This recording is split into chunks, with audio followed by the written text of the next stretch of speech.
Yuji and Hans have just gone and broken the nose record again in 2 hours 47 minutes. Is that right, 2 hours 47? There's people in this room that I've relayed on routes for longer than 2 hours 47 minutes on a single pitch. That's what OnSight can do for you.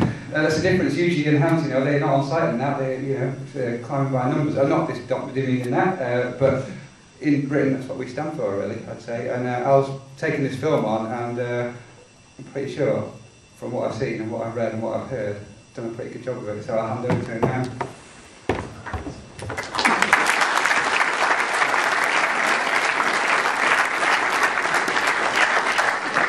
Thank you. It's taken me a year to make this film, which is actually quite a long time for me making the film.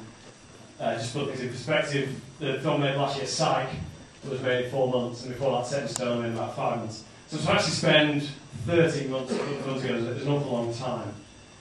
And I'm not going to tell you really anything about it, I think it speaks for itself, but I'd just like to take this opportunity to publicly kind of single out and thank 1 or 2 people who, without their enthusiasm for the film and for OnSight climbing, it wouldn't exist. So I'd just like to thank Jack Geldard, he's not actually here, but he's been absolutely pivotal in making this film happen. I want to thank Ian Burton, who's down here. There he is. You've never seen that camera. He's the second cameraman. Didn't use any of his stuff. And I want to thank Ian Parnell.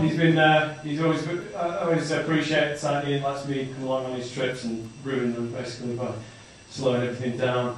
I want to thank Ricky Bell. He is here. He'll be up on stage later for the questions and answers. Where are you, Ricky?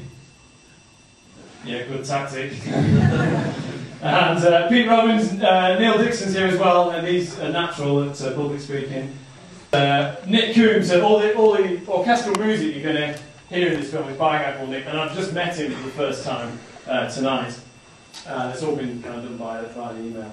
And I'd also like to thank my wife, Valerie, of course, because without her, none of this would happen, so I'm feeding and looking after, basically. So, the film is about the style of OnSight climbing, but really that's just a vehicle, really. I think actually the film's just about adventure and you know what real adventure actually is. So I'm really glad we're here. It's been a hell of a thing making this, and I really hope you enjoy it. So thanks very much, and do enjoy the film. Cheers.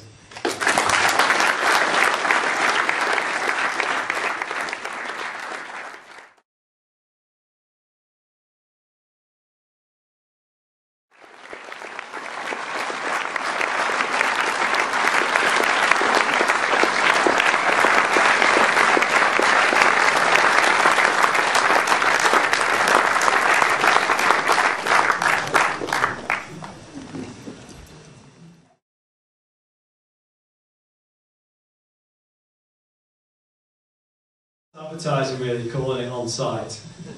I think probably OnSight attempts would be a more accurate description for the title. But it kind of made, I guess that's the point behind it already. It's it's the willingness to set off on some of these routes with the OnSight approach. And as you see, half the time, they know full well that they haven't got a canal's chance, but they fire on up it anyway. And Jack Geldard was instrumental, because that was kind of the plan. He'd set off a route that he knew he had no chance on, knowing that his much better mates would see Jack and go, "Don't worry, Jack, we'll have a go at this." That was certainly the Great Digs thing that worked out really well. And, I'd already said to him that I would throw him a rope. And that happened quite a lot, actually. It's a good job Jack's not here.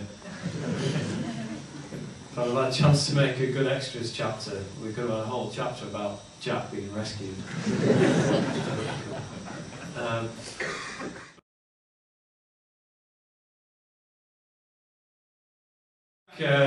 Went and did Master's Edge. Well, he told me he was going to go and do Master's Edge with Kath and Pete, and I couldn't make it that day, so I sent Ben out to film it. And this was actually just about a year ago, and then Ben Pritchard, a really good climbing cameraman, rang me the next day, and he sounded. I was like, "Oh, Ben, how'd it go? How'd it get on?" And he sounded really like, "Oh, yeah." I was like, "Oh, well, not too good." He's like, "Oh, yes, probably the best footage I've ever filmed." And he was like, rightfully, absolutely gutted that it was my footage because I'd paid him to do it. So I was like absolutely thrilled. And he sent me this tape, and I saw the stuff of Pete on Master's Edge, and then you know, my whole world changed basically. It was like, well, you know, that's probably the most gripping bit of climbing I've ever seen, and it was my mission, and I don't think I ever really topped that. To be fair, we got close a few times. It was then my mission to go on and try and capture those moments, and to do that, it was just an awful lot of hanging around. You know, for the Grave Diggers scene, 7-minute scene in the film, I think I spent something like 14 hours hanging in the harness above that route as the altar. You know, even just to get the gear each time, you're looking at like maybe 40 minutes, an hour every time. And you know, I filmed 150 hours of footage for that, which actually works out at a higher ratio than Apocalypse Now, which I'm really proud about. Yeah, I went really insane as well.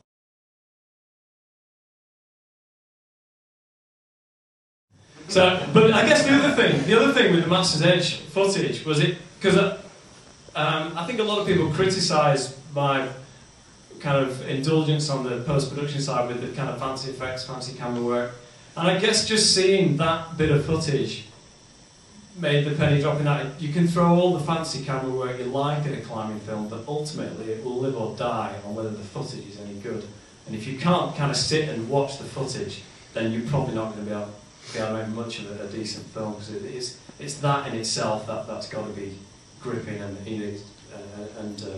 engaging by its own right. I mean, but it was quite easy to pick what was going in, because you just set a really high standard. And it was like, if it doesn't have my palm sweating on the edge of the seat, and if someone doesn't take like a whip of like the length of the crack, then it's not in the film.